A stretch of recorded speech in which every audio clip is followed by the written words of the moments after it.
You're scrolling through TikTok and suddenly there she is again. Tyra Banks, asking some poor girl if she thinks she can get a CoverGirl contract with a gap in your mouth. Very neat thing. Has this changed your life in any way, or are people treating you differently now? Overnight. Really? The comments are brutal. This aged poorly. She was really doing all that. The audacity. And you realize something must have happened for them to comment all these. The same it girl who spent decades preaching self-love and empowerment has somehow become fashion's most hated supermodel. To fix teeth or whatever it is that they said that they needed to fix in order to work in this industry. And so that was like my big lesson, and I didn't need social media to tell me that. I realized that on my own. The same person who broke barriers for Black models is now getting dragged for perpetuating the exact beauty standards she once fought against. Tyra Banks didn't rise and fall. She became a mirror reflecting everything problematic about the fashion industry, and everything revolutionary about it too. Tyra Banks is fashion's biggest success story and its most controversial figure at the same time. Let's have a look at what she actually is. December 4th, 1973, Inglewood, California. Tyra Lynn Banks is born into a world that will spend the next 2 decades telling her she doesn't belong in it. Her childhood reads like a masterclass in trauma. Mixed race in predominantly white schools, watching her parents' marriage fall apart, having to shuttle between different households with different rules and different expectations. Brutal. Now, Tyra's father, Donald, was a computer consultant and her mother, Carolyn, a photographer. We're talking about 2 creative, intelligent people whose marriage couldn't survive the pressures they were facing. So, they divorced. But the divorce wasn't just a family crisis, it also turned out to be an identity crisis for young Tyra. At school, she was the Black girl who better not act too Black. Teachers praise her for being articulate and well-behaved, coded language that already teaches her that her natural self needs to be modified for acceptance. At church, she's expected to be perfect, the model child who never steps out of line. At home, she's trying to hold together a family that's slowly falling apart. By middle school, the bullying gets specific and cruel. You're too skinny, too gawky, too ugly. Kids create entire songs about how weird she looks. They throw food at her in the cafeteria. They make monkey noises when she walks by. The same features that would later grace Vogue covers, the same eyes, that height, that neck, were the reasons she was being bullied. Bug eyes, giraffe, ET phone home. The psychological impact was so bad that Tyra physically removed herself from visual existence. There are gaps in the Banks family photo albums from ages 12 to 15. The future supermodel literally hiding from cameras because she can't stand her own reflection. So ironic, I know. But really, think about it for a second. A girl who would later make millions from being photographed was so traumatized by bullying that she couldn't stand seeing herself in pictures. But as always, trust the universe. Year 1990. 17-year-old Tyra Banks is about to make fashion history, but first she has to survive fashion hell. The American modeling industry in 1990 was brutal for anyone who didn't fit the very specific mold of what beauty was supposed to look like. We're talking about an industry that worshiped blonde hair, blue eyes, and European features. Diversity wasn't just rare, it was actively discouraged. The American modeling agencies take one look and basically laugh. 6 feet tall, angular features, dark skin, she checks every box on their don't call us list. In New York, casting directors tell her she's too ethnic. In Los Angeles, they say her look doesn't work here. Not you need development or you're not ready, just straight up, you're unsellable. For most aspiring models, this would have been the end of the dream. But not when there's Carolyn Banks, Tyra's mother, and the real hero of this story. Carolyn had watched her daughter disappear during those brutal middle school years, seen her brilliant, creative child shrink into herself because the world told her she was worthless. She wasn't letting it happen again. She took them to Paris. Carolyn took out loans, maxed credit cards, liquidated savings, bet the family's financial future on a 17-year-old's modeling dream. But it was all worth it because Paris changed everything. First casting, Tyra walks in expecting another rejection. Instead, the casting director's eyes go wide. Where have you been hiding in America? Paris saw the potential that American agencies completely missed. Here's a girl with bone structure that photographs like a dream, height that makes clothes look incredible, and an energy that's both mysterious and accessible. Paris is hungry for something new, something different, and Tyra Banks is exactly what they didn't know they were looking for. In her very first season, she walks 25 shows. 25.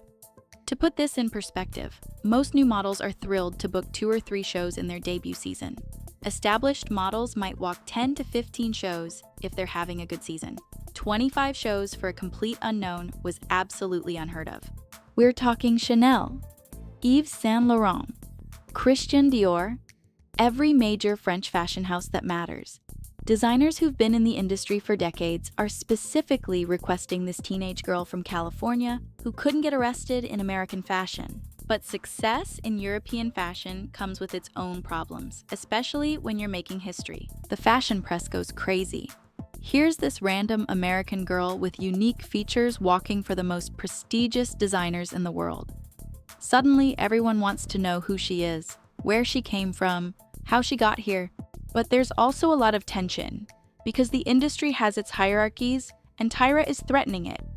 There's already a black supermodel ruling the runways, Naomi Campbell, and the fashion world apparently only has room for one. But let's be honest about what was actually happening here. The fashion industry in the early 90s had an unspoken rule about black models. They could have one big black face at a time, not 2, not 3, just one. As if having more than one successful black model would somehow overwhelm the market or confuse consumers. The industry pits them against each other like gladiators.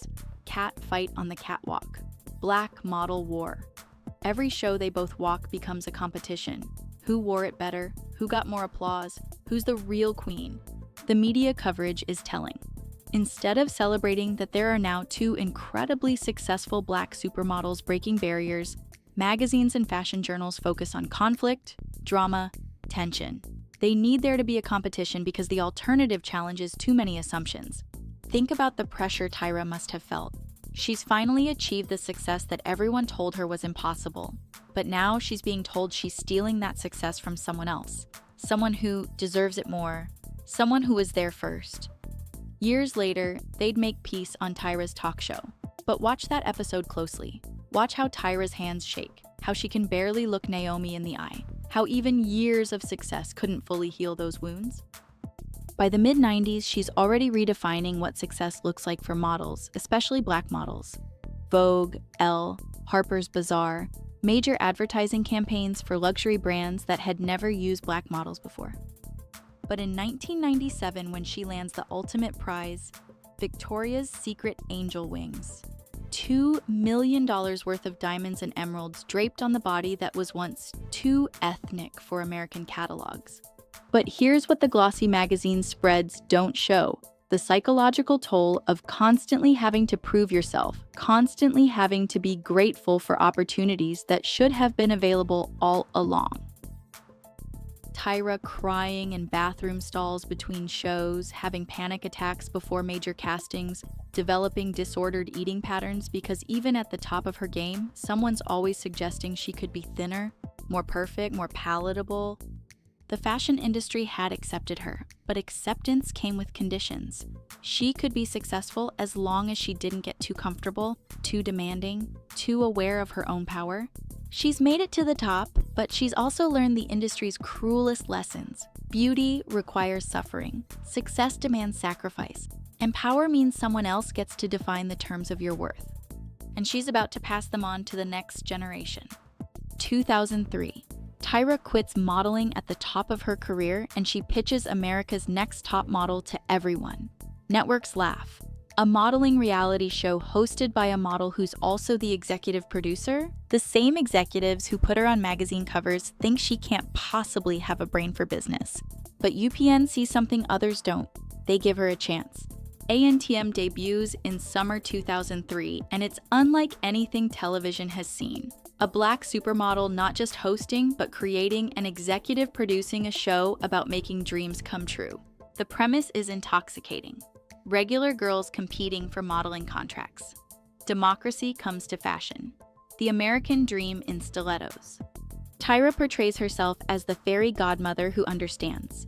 I've been in your shoes, she tells contestants. I've been told I'm not good enough. I'm here to make sure you get the chance I almost didn't. The show explodes. Millions tune in to watch transformations. Episode after episode, Tyra preaches empowerment while making money. Beauty comes in all colors, she declares. Size doesn't matter. Be yourself. At least, that's the story we tell ourselves. Behind the cameras, something else is happening. Tyra is teaching them that beauty requires suffering, that success demands sacrifice, that to make it in fashion, you must be broken down before you can be built back up. The makeover episodes become legendary for all the wrong reasons. Girls sobbing as their hair is chopped off, Tyra standing over them, unmoved. Do you want to be a model or not? But in 2003, nobody's asking hard questions. We're too busy being dazzled by the diversity. Plus-size models, short models, gap-toothed models. Except watch closer. The plus-size models never win. The short models get eliminated for being too short. The gap-toothed girl gets told to fix her teeth. The diversity is decorative, not decisive. By 2005, Tyra Banks is a brand, an empire, a cultural phenomenon. The Tyra Banks show launches where she can be vulnerable and relatable. She cries about weight gain, talks about being bullied, has her mother on to discuss their relationship. Time magazine puts her on their most influential people list. She wins Emmy Awards. The girl who was unmarketable is now the gold standard of daytime television. But power is a funny thing. It doesn't heal wounds. It just gives you new ways to inflict them. There's the episode where Tyra puts on a fat suit to understand what overweight women experience. She waddles around, cameras rolling, turning someone else's reality into her costume party. March 2020. The world shuts down, people are trapped at home with nothing but time and Wi-Fi, and someone decides to rewatch America's Next Top Model. It starts innocently. A few TikToks making fun of the dramatic eliminations, the over-the-top reactions. This is camp, they say, iconic cringe. But then someone finds the Danielle Evans clip. Do you really think you can have a CoverGirl contract with a gap in your mouth? The clip goes viral. Millions of views, thousands of comments. This is abuse. This is colorism. This is everything wrong with fashion. But that's just the beginning. Here's a photo shoot where models are painted different races. White girls in blackface, black girls lightened to look biracial. They called it art. Today, we call it racial mockery. Tyra is screaming at Tiffany Richardson for not crying after elimination. I was rooting for you. We were all rooting for you. How dare you? I was rooting for you. We were all rooting for you. How dare you? Tyra is over party. Starts trending worldwide. Former contestants speak up. Angelia Preston reveals she actually won Cycle 17, had the crown and contract, but was stripped of her title when producers found out about her past. The ending was refilmed with someone else winning.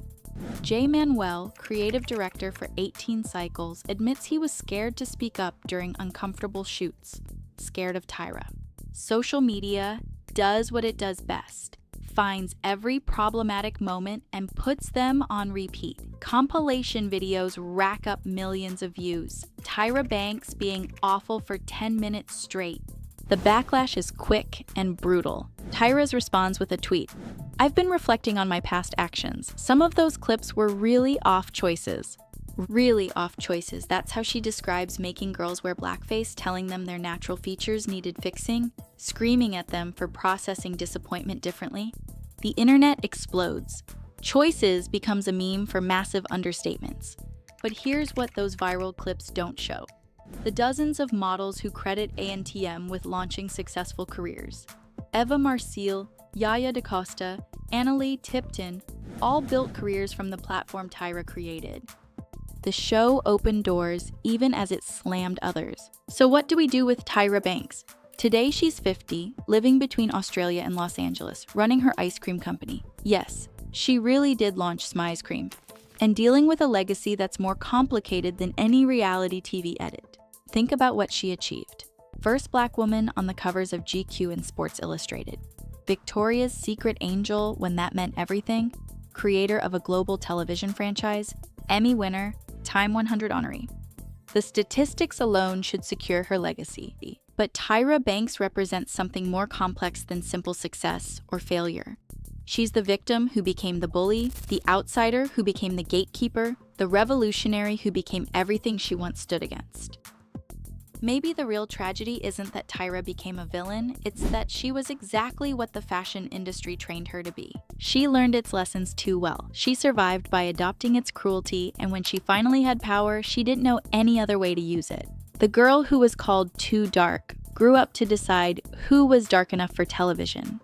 The woman who was bullied for her looks grew up to critique others for theirs. The model who fought against beauty standards grew up to enforce them. She's fashion's most complicated figure because she's both its victim and its perpetrator, its revolutionary and its problem child. The question isn't whether Tyra Banks was right or wrong, it's whether any of us, given the same wounds and the same power, would have done differently. Whether we'd have had the strength to break cycles instead of continuing them. Because if we're honest, most of us would have just smiled with our eyes and kept the pain going. Exactly like Tyra taught us.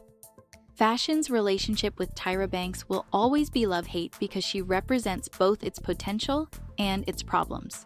She's the mirror reflecting back everything we celebrate and everything we're ashamed of. And maybe that's exactly the legacy she deserves.